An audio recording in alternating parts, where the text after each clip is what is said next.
Shalom, selamat malam, salam sejahtera dalam kasih Tuhan kita Yesus Kristus. Bersyukur bisa kembali kita bertemu di dalam ruang kebenaran firman Tuhan ini melalui ibadah di pertengahan minggu.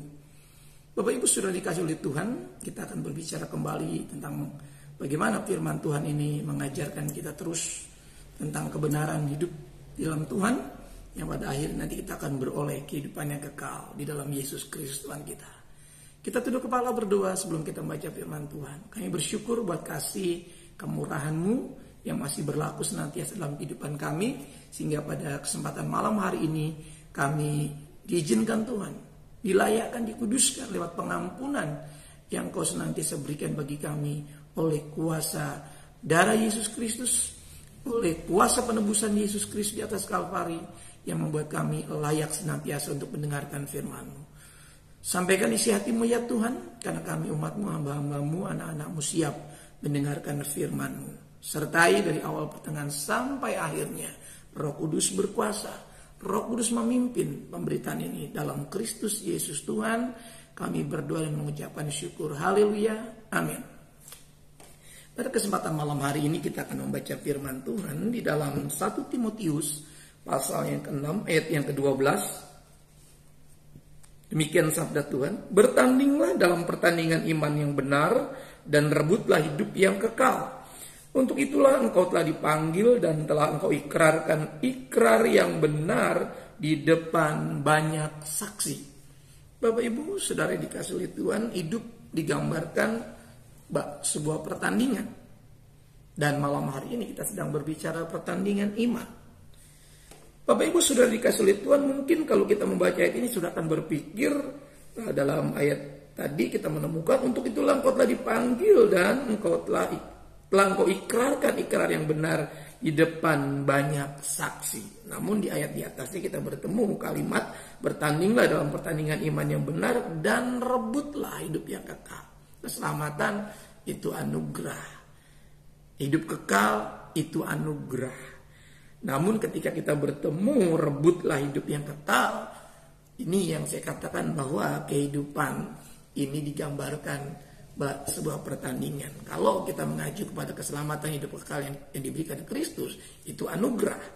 Namun ada bagian-bagian kita ketika kita memahami konteks dalam pertandingan iman. Ada hal-hal yang wajib yang harus kita pahami. Ada hal yang wajib yang harus kita kerjakan. Paulus mengatakan kerjakanlah keselamatanmu. Apa yang sudah dianugerahkan Tuhan, apa yang sudah diberikan dengan cuma-cuma itu bukan dengan jerih lelah kita, tapi oleh karena pengampunan dan kepercayaan kita kepada korban Kristus, kita menerima anugerah keselamatan. Namun keselamatan itu harus dikerjakan, kata Rasul Paulus. Nah, hal-hal yang perlu kita pahami, kita akan bicarakan di poin berikut ini. Baik, ada hal yang harus kita pahami secara jelas untuk kita bisa kemudian dapat menghidupinya. Yang pertama, bagaimana kita harus memulai? Ini sangat menentukan. Banyak orang tidak berani untuk memulai. Pertandingan iman ini kita harus berani memulainya. Nah, ketika kita berbicara tentang pertandingan iman yang menyangkut hal-hal yang rohani, maka kita harus berani memulainya secara rohani. Banyak orang ingin hidup kekal, ingin menikmati anugerah hidup kekal selama-lamanya dengan Tuhan, tapi menjalani keimanan Kristen dengan hal-hal lahiriah, dengan keinginan-keinginan daging yang begitu mendominasi. Ini bukan pertandingan. Ini belum memulai berarti. Nah, kita lihat di dalam Galatia pasal 3 ayat yang ketiga, ini pesan Rasul Paulus, ya, peringatan, nasihat, ya. Ayat yang ketiga, Galatia pasal 3 ayat yang ketiga. Adakah kamu sebodoh itu? Ini kepada orang-orang di Galatia. Kamu telah mulai atau memulai ya dengan roh. Maukah kamu sekarang mengakhirinya di dalam daging? Manusia-manusia rohani yang disebut dengan bertanding dalam pertandingan iman, itu seharusnya paham bahwa ketika seseorang sudah masuk dalam konteks keselamatan dalam Yesus Kristus, yang karenanya kita diberikan anugerah itu, kita harus sadar untuk memulai hidup baru dalam Kristus di dalam hal-hal yang rohani. Kita memulainya dengan roh, berarti kita memulai segala sesuatu secara rohani.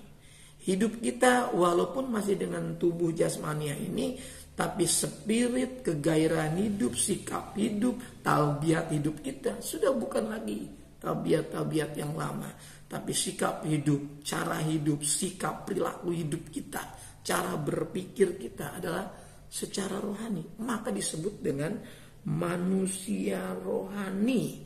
Perhatikan Bapak Ibu, ini harus kita mulai saat kita memahami pertandingan iman. Rohani yang benar dan tentu juga rohani yang baik. Memulai segala sesuatu artinya harus dengan Tuhan. Itu yang dikatakan manusia rohani. Manusia rohani adalah manusia yang bukan tinggal di surga dalam konteks pemahaman ini. Karena kita sedang belajar. Nanti kalau kita sudah di surga, semua sudah makhluk roh, makhluk rohani. Tapi Paulus mengingatkan kita. Rasul Paulus mengajar kita melalui Roh Kudusnya yang diberikan, sehingga Roh Kudus berbicara lewat Rasul Paulus bahwa orang-orang yang percaya Yesus harus memulai segala sesuatunya dengan Tuhan. Bertanya kepada Tuhan, minta pendapat Tuhan, minta konfirmasi Tuhan. Sama seperti rasul-rasul dan nabi-nabi Tuhan di masa-masa yang lampau. Mereka selalu menanyakan petunjuk Tuhan. Mereka selalu menanyakan pendapat Tuhan. Ketika rasul-rasul hendak menyeberang menginjil, mereka minta keputusan Roh Kudus. Sebelum mereka memilih pelayan-pelayan itu, mereka berpuasa meminta konfirmasi Roh Kudus. Siapa orang-orang yang akan dipilih untuk melayani pekerjaan itu. Yang kedua, jadi pastikan kita harus berani memulainya secara rohani. Kalau mungkin ada di antara kita yang masih belum mau memulainya, belum ada kata terlambat. Selama masih ada napas dalam kehidupan kita, mari sebelum terlambat mulai dengan hal-hal yang rohani. Yang kedua, saat pertandingan, ketika kita berbicara pertandingan iman, kita juga harus melihat dalam konteks ketika kita sedang ada dalam sebuah pertandingan. Setelah kita memulainya, kita masuk dalam arena pertandingan itu. Ibrani pasal 12 ayat yang ke-1. Karena kita mempunyai banyak saksi bagaikan awan yang mengelilingi kita, marilah kita menanggalkan semua beban dan dosa yang begitu merintangi kita dan berlomba dengan tekun dalam perlombaan yang diwajibkan bagi kita. Ingat, berada dalam sebuah gelanggang pertandingan iman itu wajib hukumnya bagi kita. Maka dipastikan di sana kita terbebas, terlepas dari ikatan-ikatan. Kita nggak akan bisa bertanding dengan baik, dengan benar secara rohani saya katakan tadi. Selama kita masih punya ikatan-ikatan, kebiasaan-kebiasaan, tabiat-tabiat, cara berpikir yang keliru, cara berpikir yang salah, cara bertindak yang salah. Saya katakan karakter buruk itu adalah kebiasaan-kebiasaan yang buruk yang kita kumpulkan. Karakter baik adalah kumpulan-kumpulan kebiasaan kita yang baik. Sudah bisa dipastikan kalau kita terbiasa mengerjakan hal yang tidak baik, maka karakter kita tidak baik. Watak kita pasti tidak akan baik. Saudaraku yang dikasihi oleh Tuhan, ketika seseorang ada dalam sebuah gelanggang pertandingan, ada begitu banyak orang yang menyaksikan, menonton. Ya, perhatikan. Bertandinglah dalam pertandingan iman yang benar dan rebutlah hidup yang kekal. Untuk itu engkau telah dipanggil dan telah engkau ikrarkan ikrar yang benar di depan banyak saksi. Ini sama seperti Kristus ketika dihadapkan ke hadapan Pilatus. Ya, sampai istri Pilatus ketakutan dalam sebuah mimpi. Dikatakan orang ini orang benar. Istri Pilatus mengatakan jangan ikut campur perkara orang benar ini. Pilatus menanyakan. Dan Yesus tidak menjawab sama sekali. Yesus tidak mengucapkan kata apa-apa. Tapi kesaksian hidup Yesus benar. Kebenaran itu memberikan jawaban di dalam mimpi kepada istri Pilatus. Saudara baca dalam kisah jalan penyaliban, Yesus diserahkan dari Kayafas, serahkan ke Pilatus. Perhatikan di sana saudara baca itu. Ini dikatakan diikrarkan di depan banyak saksi. Kalau saudara baca seterusnya ayat 13, ya seperti Kristus. Ya, kita dipanggil seperti Kristus, mempunyai ikrar yang benar, yaitu kesaksian dan komitmen hidup yang benar. Banyak orang Kristen mau Kristen tapi nggak punya komitmen hidup benar. Ya, nggak mungkin mendapat hidup kekal. Gak mungkin, saudaraku. Jadi jangan pernah bermimpi untuk hidup kekal selama kita masih hidup dalam daging, keinginan-keinginan dosa, ikatan-ikatan dosa masih kita sukai, terikat ke sana. Jadi satu-satu yang menurut saya sia-sia kita pikirkan, saudaraku. Karena ini bukan untuk dipikirkan, untuk kita menjalaninya, memberikan hidup, mengikrarkan ya, ikrar yang benar, yaitu berkomitmen hidup benar. Seperti Kristus ketika dia diperhadapkan di depan banyak saksi. Ini saksi-saksi dusta juga ada di sana. Dan Yesus membuktikan bahwa dia benar. Ya. Sehingga Pilatus takut lewat kata-kata istrinya itu. Dalam mimpi yang dialami. Mari Bapak Ibu Saudara yang dikasihi oleh Tuhan. Supaya kita betul-betul mengerti dalam hal bertanding ini. Selama kita bertanding ini kita harus betul-betul mengerti. Ya. Karena itu merintangi pertandingan kita. Kita nggak akan pernah bisa maksimal hidup secara Kristen, secara rohani Kristen. Ya, kalau masih ada hal-hal yang kita masih percaya ini itu, kita masih pegang ini itu, kita anggap itu bisa menolong kita. Lalu kita menyukai tabiat-tabiat yang lama. Ya, tapi kita kepingin juga masuk dalam surga hidup. Nah, saya rasa ini kesia-siaan, saudaraku. Maka kita harus berani melepaskan ikatan-ikatan yang begitu merintangi, menanggalkan dosa, beban dosa itu, saudaraku. Dan berlomba dengan tekun, perhatikan. Dalam perlombaan yang diwajibkan bagi kita. Jadi pertandingan iman ini, hidup secara rohani ini harus tekun. Kalau nggak tekun nggak sampai garis finish. Ya.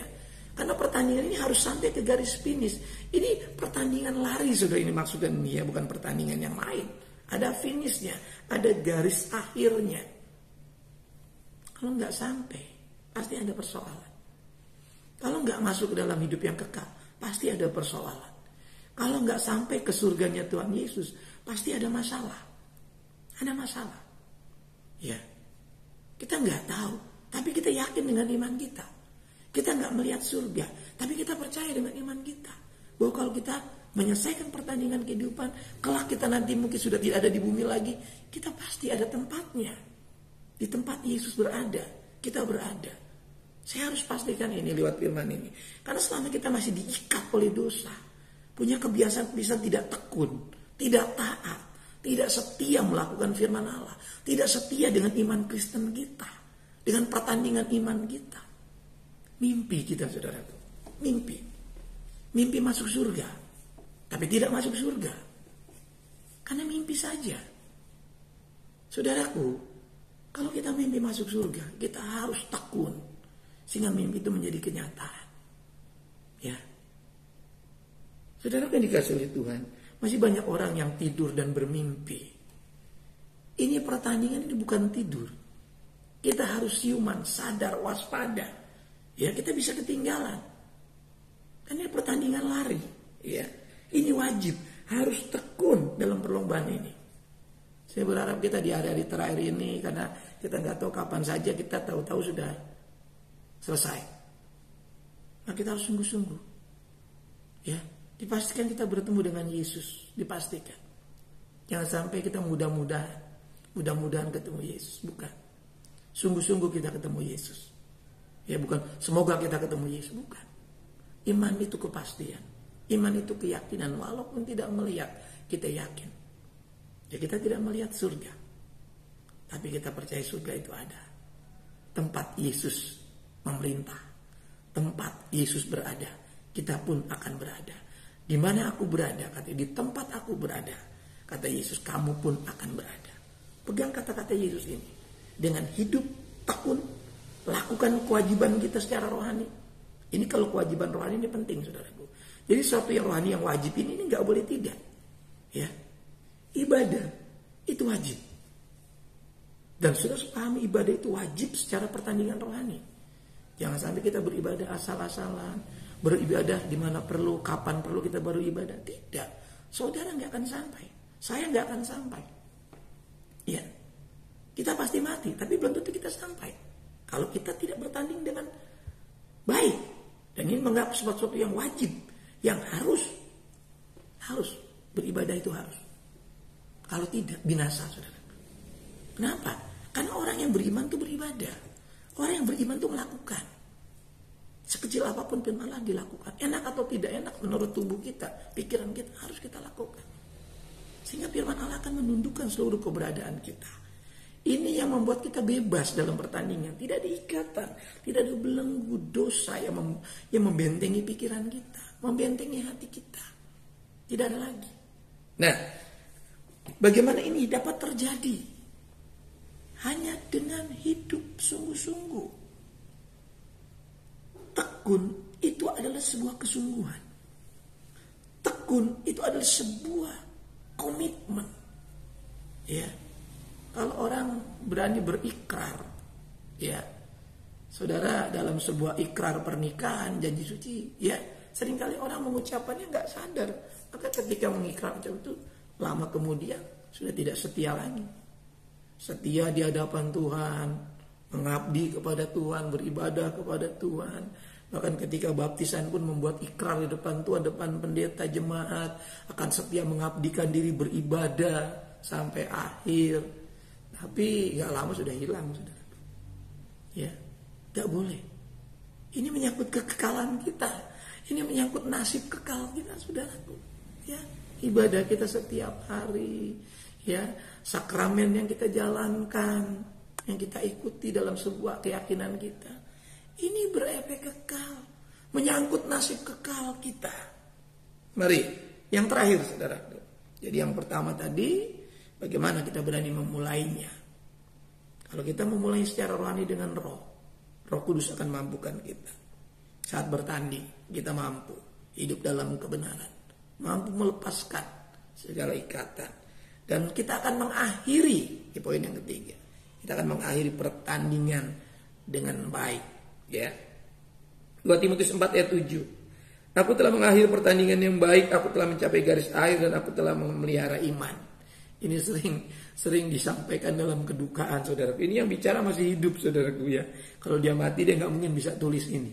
Ya, perhatikan. Artinya apa? Ya. Ini waktu ini dituliskan, saya percaya ya, dalam keadaan hidup, saudaraku yang menulis ini. Aku telah mengakhiri pertandingan yang baik, aku telah mencapai garis akhir, dan aku telah memelihara iman. Kalau orang yang mati nggak mungkin bisa tulis ini, saudara. Ini kesadaran, saudaraku. Kesadaran bisa menyelesaikan semua dengan akhir yang manis, akhir yang cantik, saudara. Maka orang-orang yang dipanggil Tuhan dalam keadaan yang seperti ini, dalam keadaan yang dipastikan ia telah mengakhiri pertandingan, seluruh tugas tanggung jawab dalam sebuah komitmen ikrar pertandingan iman itu sudah bisa dipenuhi, ya. Dia bertanding secara baik, hidup bukan cuma baik tapi benar dan kudus, dan telah mencapai garis akhir. Mencapai level kerohanian yang diharapkan dalam sebuah kehidupan. Ya, walaupun mungkin kita belum puas, nanti kita akan puas dengan Tuhan. Kalau Tuhan bilang sudah, sabaslah hambaku yang baik, masuklah dalam kebahagiaanku. Kita mungkin masih kepingin berbuat yang terbaik di bumi ini, mengasihi di bumi ini. Tapi kalau Tuhan mau panggil untuk kita menyelesaikan seluruh pertandingan kehidupan kita, pastikan kita telah mencapai garis akhir yang benar. Karena saya katakan ada garis finish yang palsu yang dibuat si jahat. Sehingga banyak orang yang telah mengakhiri pertandingannya dengan caranya sendiri. Banyak orang yang berakhir dengan sia-sia, saudaraku. Banyak yang berakhir dengan kebinasaan, dengan kesia-siaan. Tidak menjadi kesaksian, tidak menjadi contoh dan teladan akhir kehidupannya. Mari pikirkan ini. Ini nasib kekal kita, saudaraku. Apakah kita kekal di surga atau kekal di neraka? Karena neraka pun siksaannya kekal. Ya sudah, jangan berpikir hanya surga saja yang kekal. Neraka itu siksaan yang kekal, dan surga itu kebahagiaan yang kekal. Mari perenungkan mulai saat ini.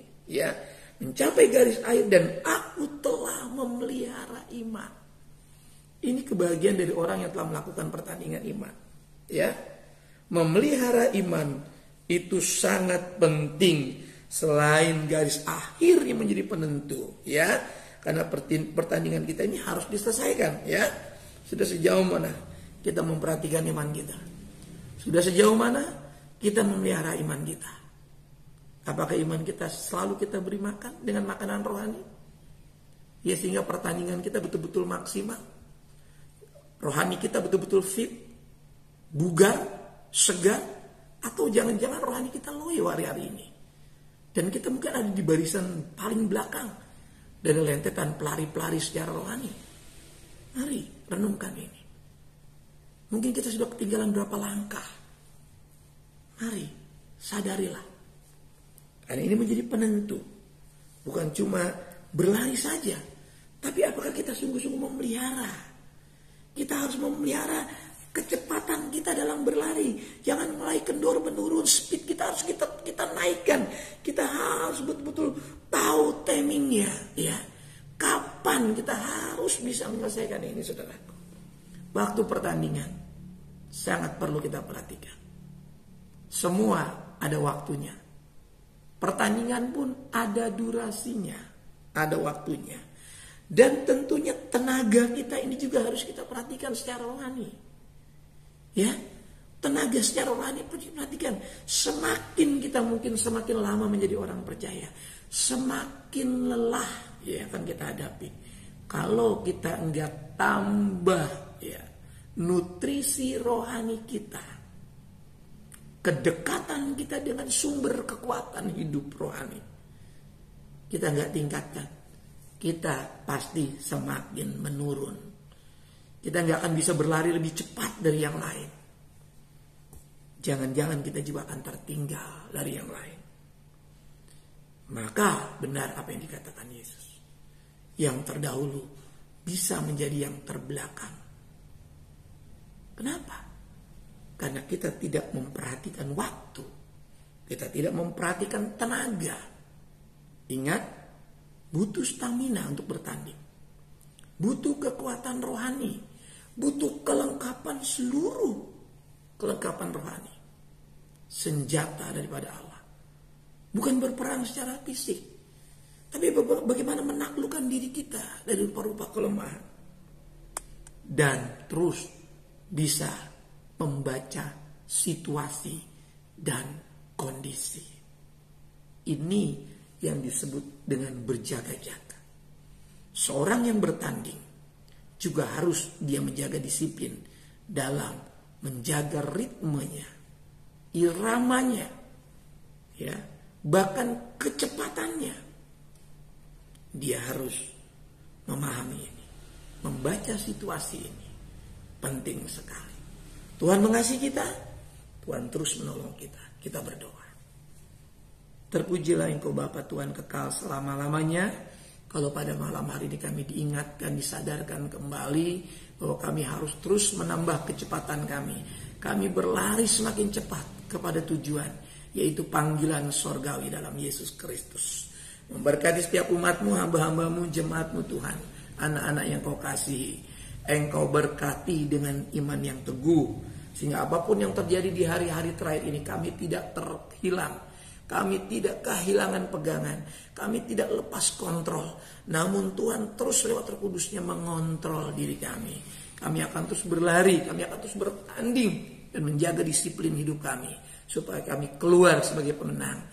Sampai akhirnya masuk ke dalam kekekalan. Berkati yang dalam kelemahan, dalam duka cita, dalam sakit penyakit, dalam rupa-rupa persoalan. Tuhan campur tangan. Tuhan jamah. Tuhan berkati dan Tuhan pulihkan. Sehatkan, berikan kami umur panjang untuk kami bisa memperbaiki diri dan mengerjakan pekerjaan Tuhan dengan baik, dengan benar, dengan kekudusan daripada Tuhan. Kami percaya Tuhan mengasihi kami, hamba-hamba-Mu, umat-Mu, jemaat-Mu ya Tuhan.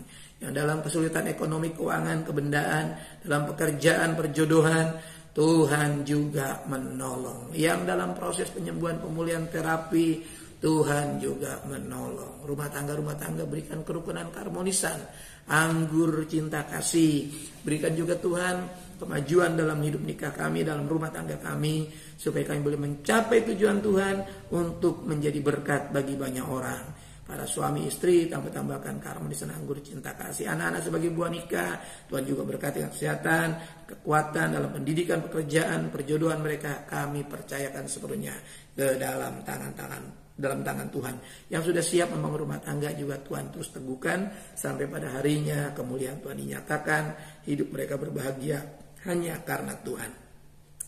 Orang-orang tua kami, para lansia, para janda, duda, Tuhan berkati dalam kesendirian mereka, tanpa suami, tanpa istri, Roh Kudus penghibur, penolong, dan yang menyertai, memberkati. Cukupkan apa yang masih kurang dalam kehidupan mereka. Terima kasih Tuhan, menyerahkan juga anak-anakmu yang belum kembali dari pekerjaan, dari bepergian, yang juga dalam acara-acara di tempat-tempat yang lain, kembalikan ke rumah tangga masing-masing dengan selamat. Tuhan menyertai kehidupan umat-Mu. Tuhan juga menyertai pergumulan gereja-Mu untuk rencana renovasi perbaikan gedung gereja. Tuhan campur tangan dana-dana yang dibutuhkan, pada akhirnya Tuhan sendiri yang akan mencukupkan, bahkan melimpahkannya. Sehingga hormat kemuliaan hanya bagi nama Tuhan. Menyerahkan organisasi kami, di mana kami tumbuh dan berkembang, melayani, berikan kemajuan dari daerah-daerah yang ada di seluruh tanah air kami, bahkan di pusat. Tuhan juga memberkati pemimpin organisasi kami, pemimpin bangsa kami juga kami serahkan ke dalam tangan Tuhan. Dari pusat sampai ke daerah, dari pulau-pulau yang ada terhampar di tanah air kami, Tuhan memberkati. Injil Tuhan bebas diberitakan, nama Tuhan dipermuliakan. Sejahterakan bangsa kami ya Tuhan, karena kesejahteraan bangsa, kesejahteraan negeri, kesejahteraan kota adalah kesejahteraan kami juga. Terpujilah Engkau Tuhan kekal hingga sampai selama-lamanya. Persembahan-persembahan yang kami berikan, pujian pengagungan yang kami naikkan, dan firman yang kami dengarkan boleh menjadi kekuatan dalam hidup kami, dan Tuhan memberkati senantiasa. Sebentar kami akan melewati malam ini, bahwa kami melewatinya dengan kekuatan, dan bangun besok pagi dengan kesehatan, umur yang sudah diperpanjang, dengan berkat-berkat yang sudah diperbaharui. Jemaat yang dikasihi oleh Tuhan, mari sama-sama kita buka kedua belah telapak tangan kita dan menerima berkat Tuhan. Turunlah kiranya anugerah dan damai sejahtera dari Bapa kita yang di sorga, kasih sayang dan kecintaan dari pengantar yang hidup Tuhan Yesus Kristus, para sekutuan keintiman Roh-Nya Maha Kudus, menyertai saya, menyertai saudaraku sekalian yang mulai malam hari ini sampai fajar Maranatha, dan menjemput kita di awan-awan yang permai. Dalam berkat nama Tuhan Yesus Kristus, kita yang diberkati Tuhan, sama-sama katakan amin. Tuhan memberkati kita. Shalom.